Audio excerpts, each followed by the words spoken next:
Premonition.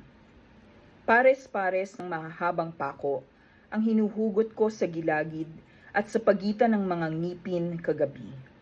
Hindi iyon maubos, tulad ng rolyo ng panyo o tela na hinihila ng isang magikero mula sa sombrero.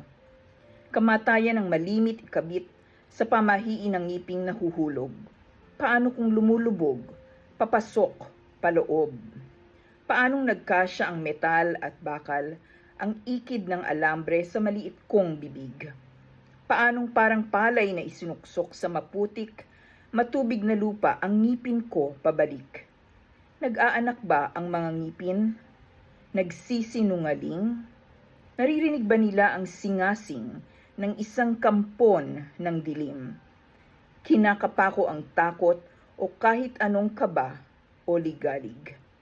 Walang bakanteng kwarto ang dibdib para sa kanila.